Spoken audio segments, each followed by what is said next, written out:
اعوذ باللہ من الشیطان الرجیم بسم اللہ الرحمن الرحیم الف لام میم ذالک الکتاب لا ریب فیہ ھدی للمتقین الذین یؤمنون بالغیب ویقیمون الصلاۃ ومما رزقناہم ینفقون۔ یہ سورۃ بقرہ ہے، قرآن پاک کے اندر سب سے لمبی سورت ہے۔ اس کی فضیلت اور شان یہ ہے کہ جس گھر کے اندر یہ سورت پاک پڑھی جائے 3 دن تک اس گھر کے اندر شیطان داخل نہیں ہوتا، 3 دن تک ایک مرتبہ پڑھنے سے۔ اور دوسری بات یہ ہے کہ آقا علیہ الصلوۃ والسلام نے ارشاد فرمایا، مسلم شریف کے اندر یہ حدیث پاک موجود ہے کہ آقا علیہ الصلوۃ والسلام نے فرمایا کہ جو شخص اس سورت پاک کو پڑھتا ہے اپنے گھر کے اندر بیٹھ کے، شیطان اس کے گھر سے دور بھاگتا ہے۔ یعنی بھاگنے سے مطلب یہ ہے کہ قریب ہی آنے کے جو ہے وہ سوچتا بھی نہیں ہے۔ اور تیسری بات یہ ہے کہ جو شخص سورۃ بقرہ کی 10 آیتیں پڑھ لے، روزانہ 10 آیتیں پڑھ لے، تو اللہ تبارک و تعالیٰ اس کو اتنا حافظ عطا فرماتا ہے کہ کبھی بھی ساری زندگی اس کو قرآن نہیں بھولے گا۔ سبحان اللہ۔ یعنی آیتیں صرف بقرہ کی 10 پڑھے، لیکن الحمد سے لے کر والناس تک اگر اس نے پڑھا ہوا ہے تو کبھی بھولے گا نہیں۔ اس آیت، اس سورت کے اندر آپ یہ دیکھیں کہ 1000 حکم اس کے اندر موجود ہے اللہ تعالیٰ کا۔ کتنا؟ 1000 حکم اس کے اندر موجود ہے۔ 1000 نہیں، یعنی اللہ تبارک و تعالیٰ نے جن چیزوں سے منع فرمایا وہ 1000 مرتبہ یہ حکم اس کے اندر داخل ہوا ہے، نازل ہوا ہے۔ تو بہرحال اللہ تبارک و تعالیٰ نے ارشاد فرمایا، میں سب سے پہلے بسم اللہ الرحمن الرحیم، اللہ کے نام سے شروع جو نہایت مہربان رحمت والا ہے۔ الف لام میم، یہ حروف مقطعات میں سے ہیں، یعنی وہ الفاظ جن کے معنی کو یا اللہ جانتا ہے یا اللہ کا رسول جانتا ہے۔ وجہ کیا ہے؟ دیکھیں، زبان 2 طریقے سے بولی جاتی ہے۔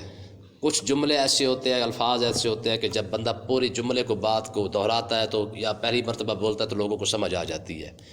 بعض اوقات کچھ اشارے ہوتے ہیں، ٹھیک ہے، جس طرح ہم اپنی زبان کے اندر کہتے ہیں ہاں جی، نہیں، ہاں، تو یہ الفاظ ایک ہے۔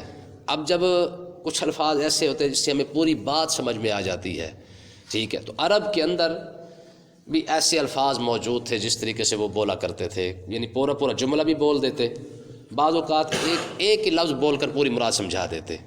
تو اللہ تبارک و تعالیٰ نے اس قرآن پاک کے اندر ان سے تو کلام کیا ہے جو لوگ جو ہے وہ بڑی فصاحت کے ساتھ، بلاغت کے ساتھ بات کرتے تھے، ساتھ ساتھ ان لوگوں کے ساتھ بھی بات کی ہے جو ایک آدھا لفظ بول کر پوری بات کر لیتے تھے۔ تو اللہ تبارک و تعالیٰ نے فرمایا کہ تاکہ یہ نہ سمجھے کہ جی یہ تو ان لوگوں کے بارے میں نازل ہوا نا کہ وہ اس کی جو ہے وہ برابری نہیں کر سکتے، جو بڑے الفاظ بولتے ہیں۔ ہم تو ایک لفظ، ایک حرف بول کر جو بات پوری کر لیتے ہیں، ہمارے بارے میں تو کوئی نہیں آیا ہے۔ بات سمجھ آئی؟ تو اللہ تبارک و تعالیٰ نے یہ ان لوگوں کا بھی رد فرما دیا، فرمایا تم ایک حرف بول کر جو پورا فقرہ بول دیتے ہو نا، میں قرآن پاک کے اندر ایسے الفاظ، ایسے حروف نازل کر دوں گا کہ ساری زندگی مائی کلال قیامت تک کوئی ایسا پیدا ہی نہیں ہوگا جو ان الفاظ کا معنی کو سمجھ سکے۔ ٹھیک ہے، اب دیکھیں نا، الف لام میم، سمجھ آیا؟ کوئی معنی ہی کوئی نہیں، سمجھ ہی کوئی نہیں، کسی کو سمجھ نہیں آئے گی اس بات کی کہ اس کے اندر کون سی بات کی گئی ہے۔ کاف، ہا، یا، عین، صاد، صرف خالی صاد، نون، قاف۔ اب یہ ایسے الفاظ ہیں، ایسے حروف ہیں جن کے معنی کسی کو سمجھ ہی نہیں آتے ہیں، لیکن علماء فرماتے ہیں کہ صرف 2 ہی ذاتیں ہیں، یا اللہ جانتا ہے یا اللہ کا رسول جانتا ہے، اس کے علاوہ کوئی دوسرا مائی کا لال پیدا ہی کوئی نہیں ہے جو اس معنی کو سمجھ سکے۔ ٹھیک ہے، آگے دیکھیں جی، ذالک الکتاب لا ریب فیہ، فرمایا یہ وہ بلند مرتبہ کتاب ہے جس کے اندر کوئی شک کی جگہ نہیں ہے، جس میں شک ہو ہی نہیں سکتا۔ وجہ کیا ہے؟ شک اس کتاب میں کیوں نہیں ہو سکتا؟ آخر سوال تو اٹھتا ہے کہ اس کتاب میں کیوں شک نہیں ہو سکتا؟ ہر کتاب کے اندر شک کی گنجائش ہوتی ہے، بعض اوقات شک صحیح بھی نکل آتے ہیں، کوئی کتاب ہم پڑھتے ہیں تو نہیں جی یہ بات ٹھیک نہیں ہے، یہ بات ٹھیک نہیں ہے، اس کی یہ بات ہے، یہ بات ہے۔ آخر ہر کتاب کے اندر شک کی گنجائش تو کم سے کم موجود ہوتی ہے، غلطیوں کی گنجائش موجود ہوتی ہے۔ میں نہ ہر کتاب کے اندر یہ ہو سکتا ہے، غلطیوں کی گنجائش بھی ہوتی ہے، شک کی گنجائش بھی ہوتی ہے۔ میں یہ وہ بلند مرتبہ کتاب ہے جس الحمد سے لے کر والناس تک اس کا ایک حرف پڑھتے جائے کہ سوال ہی پیدا نہیں ہوتا کسی حرف کے اوپر آ کر آپ کو شک ہی پڑ جائے۔ سبحان اللہ۔ کیوں؟ اس کی وجہ کیا ہے کہ ہمیں شک کیوں نہیں ہے اس کتاب کے اندر؟ وجہ یہ ہے کہ دیکھیں اس کی ہر بات کے اوپر کوئی نہ کوئی دلیل موجود ہے۔ اللہ تبارک و تعالی جب اپنی ذات کی بات کرے پھر بھی دلیل کے ساتھ بات کرے گا، یعنی توحید کی بات ہوگی دلیل کے ساتھ ہوگی، رسالت کی بات آئے گی وہ بھی دلیل کے ساتھ بات ہوگی، فرشتوں کی بات آئے گی دلیلوں کے ساتھ آئے گی، یعنی جتنی بھی احکامات یا جہاں پر جتنی خبریں ہیں یا جو بھی معاملہ اس قرآن پاک کے اندر بیان کیا گیا اس کو دلیل کے ساتھ بیان کیا گیا ہے۔ تمہارا رب ایک ہے، دلیل کیا ہے؟ فرمایا لو کان فیہما آلہۃ الا اللہ لفسدتا، فرمایا اگر دو خدا ہوتے سارا نظام برباد نہ ہو جاتا۔ تو خدا ایک، رسول ایک ہے، جتنے رسول آئے ہیں سارے سچے آئے ہیں۔ میں وجہ کیا ہے؟ کیونکہ بھیجنے والا جو اسی کی ذات ہے۔ اگر تمہارے پاس اور کتابیں نہیں بھی ہیں تو یہ آخری کتاب دے رہا ہوں، تم اس کتاب کا مقابلہ کر کے دیکھ لو۔ اگر اس کتاب کا مقابلہ نہیں کر سکتے تو پھر سمجھ جاؤ کہ جس طرح یہ کتاب اس ذات نے نازل فرمائی ہے پچھلی کتابیں بھی اسی ذات نے نازل فرمائی ہے، ٹھیک ہے نا؟ تو جس طرح اس کتاب کے اندر گنجائش نہیں رکھی ہے، ٹھیک ہے جی، فلما جاءہم کتاب من عند اللہ، فرمایا یہ کتاب رب کی طرف سے آئی ہے، ٹھیک ہے جی۔ قد جاءکم برہان من ربکم، میرے رب کی طرف سے تمہارے پاس دلیل بھی آئی ہے، رسول بھی آیا ہے۔ رسول کو کیسے مان لیں؟ فرمایا فقد لبثت فیکم عمرا من قبلہ، میں اس گندے معاشرے کے اندر جہاں پہ زنا بھی ہر جگہ ہو رہا ہو، شراب ہر جگہ پی جا رہی ہو، وہاں پہ ایک ہی بندہ 40 سال تک اپنے آپ کو محفوظ رکھے اور دلیل کے طور پر پیش کرے میں تمہارا رسول ہوں۔ یہ دلیل کیا ہے؟ فرمایا فقد لبثت فیکم عمرا من قبلہ، میں نے 40 سال تمہارے اندر گزارے ہیں، میرے دامن رحمت پر ایک دھبا بھی نظر آتا ہے؟ سبحان اللہ۔ مطلب کیا ہے کہ یہاں الحمد سے لے کر والناس تک دلیلیں ہی دلیلیں ہیں۔ یہی وجہ ہے کہ اس کتاب کے اندر شک نہیں ہو سکتا۔ ہاں شک اس کتاب میں پڑتا ہے جس کی دلیل کوئی نہ ہو، جس کے اوپر دلیل کوئی موجود نہ ہو تو شک ہمیشہ اس کتاب پر پڑتا ہے۔ آگے دیکھیں جی، فرمایا ھدی للمتقین، یہ کتاب ہدایت ہے متقین کے لیے، ڈرنے والوں کے لیے۔ ایک طرف سے قرآن مجید کہہ رہا ہے کہ یہ قرآن جو ہے وہ سارے جہان کے لیے ہدایت بن کے آیا ہے، تو یہاں پہ متقین کا ذکر کیوں ہے؟ بھائی بارش ہر جگہ برستی ہے لیکن فائدہ کون اٹھاتا ہے؟ یا سبزہ اٹھاتا ہے یا باغ اٹھاتا ہے؟ بارش تو ہر جگہ برس رہی ہے نا، بارش سب پر نازل ہوتی ہے چاہے وہ گندی جگہ ہے یا اچھی جگہ ہے، لیکن فائدہ کون اٹھا رہا ہے؟ سبزہ، ٹھیک ہے۔ تو اللہ تبارک و تعالیٰ نے فرمایا یہ قرآن فائدہ مند سب کے لیے بن کے آیا ہے، ہم نے اس قرآن کو سب کے لیے فائدہ مند بنایا ہے، لیکن یہ اپنے اپنے نصیب کی بات ہے، کوئی سنتا نہیں ہے، کوئی سن کے اس سے جیسے جیسے سنتا جاتا ہے اس کا دل اللہ تبارک و تعالیٰ کے قرب کے اندر اور بڑھتا جاتا ہے۔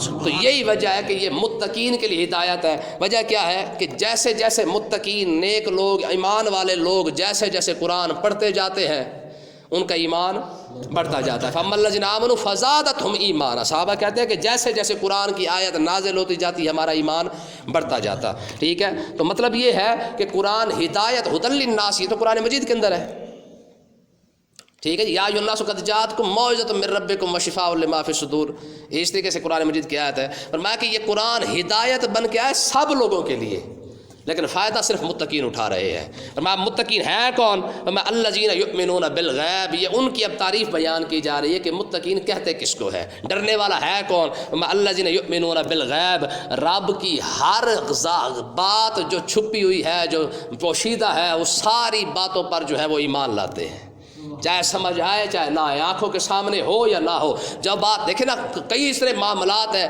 جن کو ہم نے اپنی آنکھوں سے نہیں دیکھا ہے، اللہ تبارک و تعالیٰ نے فرمایا کہ میں تمہیں جزا دوں گا، جزا ہم نے دیکھی ہے نہیں دیکھا تو غائب ہے، یعنی اللہ تبارک و تعالیٰ کی ذات کیونکہ خود غائب ہے اس کی جزا بھی غائب ہے، ٹھیک ہے۔ قیامت کے دن وہ آپ بھی نظر آئے گا، اور کیسے نظر آئے گا؟ صحابہ کرام فرماتے ہیں کہ جب ہم نے آقا علیہ السلام کے پاس بیٹھے تھے اور حضور نے 14ویں کے چاند کو دیکھا، فرمایا صحابہ قیامت کا دن آئے گا جس طرح تم 14ویں کے چاند کو دیکھ رہے ہو رب تمہیں ایسے ہی نظر آئے گا، ٹھیک ہے نا۔ کیونکہ آج رب نظر نہیں آ رہا ہے، موجود تو ہے لیکن نظر نہیں آ رہا۔ فرمایا جس طرح وہ خود نظر نہیں آ رہا اس کی جزا بھی نظر نہیں آ رہی ہے۔ قیامت کا دن آئے گا وہ آپ بھی جلوہ دکھائے گا اور اپنے جزا کا بھی جلوہ دکھائے گا، جنت بھی دکھا دے گا جہنم بھی دکھا دے گا۔ تو فرمایا کہ وہ مومن لوگ جو ہے ان کا ایمان اس بات پر ضرور ہے کہ جو کچھ بھی ہے میرے مالک نے جو بنایا ہے اچھا بنایا ہے، یا دوسری چیزیں جیسی بھی بنائی ہیں، جو بھی بنایا برحق بنایا، چاہے ہمیں نظر آئے یا نہ آئے، سمجھ آئے یا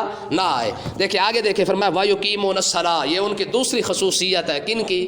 متقین کی، ڈرنے والوں کی۔ دوسری بات ہے وہ نماز کو قائم کرتے ہیں۔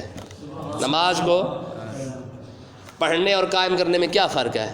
دل کیا عشق رسول ٹھاٹھے مارنے لگا تو تسبیح تراویح پڑھنے کے لیے آ گئے، اور نہیں دل کیا تو پھر سارا سال فارغ عید کی نماز پڑھنے کے لیے، سبحان اللہ۔ لیکن نہ، میں قائم کرنے والے وہ ہے کہ فجر پڑھ کے گئے ظہر کا انتظار ہے، ظہر پڑھ کے گئے عصر کا انتظار ہے، عصر پڑھ کے گئے مغرب کا انتظار ہے۔ میں یہ وہ لوگ ہیں جو نماز کو قائم کرنے والے ہیں، اور یہی وہ لوگ ہیں جنت جن کے بارے میں کہتے ہیں میرے مالک تیری مہربانی، جن کا دل مسجد میں لٹکا ہوا ہے نا ہر وقت، یار یہ نماز گزر گئی اگلی آنے والی ہے، یہ گزر گئی اگلی آنے والی ہے۔ میں پروردگار باقی تو سب کو بھیج رہا ہے، تو انہیں اپنے کرم سے اس کو جو ہے میں خود دعا مانگتی ہوں ایسا بندہ بھی مجھے عطا فرما دے، سمجھ آئی کہ نہیں؟ ہاں، ایسا بندہ جس کا دل مسجد میں لٹکا ہوا ہے، یقیمون الصلاۃ، نماز کو قائم کر رہے ہیں۔ نماز قائم ایک طریقے سے تو یہ ہو گیا، دوسرا طریقہ کیا ہے؟ نماز کے جو ارکان ہیں، ٹھیک ہے، قیام ہے، قرات ہے، رکوع ہے، سجدہ ہے، یعنی جس طریقے سے اس کا حق ہے اس طریقے سے ادا کرتے ہیں، یہ نماز کو قائم کرنا ہے۔ دوسرا، جیسے اس کا جسم نماز کے اندر حاضر ہے ویسے اس کا دل بھی نماز کے اندر حاضر ہو، فرمایا اس کا مطلب ہے نماز کو قائم کرنا۔ اور آگے فرمایا وَمِمَّا رَزَقْنَاهُمْ يُنْفِقُونَ، فرمایا جو ہماری دی ہوئی روزی ہے نا، جو ہم نے تمہیں رزق دیا ہے، فرمایا ان کو جو رزق دیا ہے متقین کو ينفقون، اسی سے خرچ کرتے ہیں۔ جو ہم نے متقین کو رزق دیا ہے اس سے خرچ کرتے ہیں۔ اب اس کا مطلب یہ ہے کہ یہ جو مال پیسہ ہم کماتے ہیں یہ انسان کا اپنا پیدا کیا ہوا نہیں ہے۔ فرمایا یہ دماغ سے نکال دے کہ یہ تیرا خود کا تخلیق کیا ہوا ہے، تیرا خود کا پیدا کیا ہوا ہے، تو جا کے جناب اللہ بڑے تیر مار کے آیا ہے۔ فرمایا نہ، یہ جو کچھ تو کما کے بھی آ رہا ہے وہ بھی دیا ہوا ہمارا ہی ہے۔ تو جب انسان کے دل میں یہ بات آ جاتی ہے نا کہ یہ میرا نہیں ہے، ٹھیک ہے نا، دیکھیں نا ہم اکثر سادے لفظ سنتے رہتے ہیں کہ جب ہم پوچھتے ہیں نا میاں یہ کس کا مال ہے، کہتے ہیں جی اللہ کا مال ہے، عام لفظ ہے، کیا کہتے ہیں؟ اللہ کا مال ہے۔ یہ حالانکہ یہ وہ سادہ لفظ ہے جو اگر دیکھنے میں یہ بڑا سادہ ہے، لیکن حقیقت یہ ہے کہ اس کے اندر اتنی خوبصورتی ہے جس کی حد ہی کوئی نہیں ہے۔ بھئی کھڑا تو تیرے پاس ہو، کہتا نہیں نہیں میرے پاس ضرور کھڑا ہے، بے شک ہے اسی کا، پر اس نے قبضے کے اندر میرے دے دیا ہے، بس چھوٹا سا مالک بنا دیا، وگرنہ میرا نہیں ہے۔ دیکھیں نا وہ ملتان والا بابا بیٹھا ہوا ہے، حضرت غالباً بہاؤالدین زکریا ملتانی رحمۃ اللہ علیہ وہ تھے یا شاہ رکن عالم تھے، غالباً بہاؤالدین زکریا تھے، تو کسی نے آ کے کہا وہ جناب وہ جو آپ کا بحری جہاز جو مال سے پر رو کے آ رہا تھا وہ سارا کا سارا ڈوب گیا ہے۔ آپ نے فرمایا الحمدللہ، کیسی بات ہے، ایک مرتبہ بھی اوہ نہیں نکلی، اوہ کیا بنا، کہا جی الحمدللہ۔ پیچھے سے ایک دوسرا بندہ نہیں حضور وہ کسی اور کا ڈوبا ہے، ہمارا تو خیریت سے آ گیا۔ فرمایا الحمدللہ۔ لوگوں نے کہا، انہوں نے کہا جی دونوں مرتبہ ہی الحمدللہ، ہماری تو ٹھاٹھا پھاپھا جو لوگ سن لیتے کہ جناب ہم تو پورا ایک بار بیٹھ پا دیتے کہ ہمارا مال ڈوب گیا ہے۔ آپ نے فرمایا بھائی بات یہ ہے ہمارا تھا ہی نہیں کہ ہم فکر کرتے، جس نے دیا ہے تب بھی اسی کا تھا، اس نے نہیں لیا واپس تو پھر بھی تو ہے تو اسی کا نا، ہمارا کون سا ہے، ٹھیک ہے نا جی۔ آقا علیہ الصلوۃ والسلام کے زمانے کے اندر نا ایک صحابی رسول باہر چلے گئے، شکار کرنے کے لیے چلے گئے یا کسی کام کو چلے گئے، ایک ہی بیٹا تھا بیمار تھا، ان کے واپس آنے سے آپ کو پتہ ہے پہلے جب لوگ جاتے تھے تو مہینہ 2 مہینے بھی لگ جاتے تھے، عرصہ لگ جاتا تھا واپس آتے آتے۔ جب واپس آیا نا تو بیٹا فوت ہو چکا تھا۔ اب گھر والی نے کیا کیا، آپ ذرا دیکھیں یار کیسے لوگ تھے یہ، گھر والی نے اٹھایا اسی دن جس دن وہ آیا اس دن فوت ہو گیا، یا اس سے 2 دن 4 دن پہلے فوت ہو گیا۔ وہ آیا تو اس نے آ کے پوچھا بھی بچے کا کیا حال ہے، کہا جی شکر الحمدللہ ٹھیک ہے، بچہ فوت ہو چکا ہے۔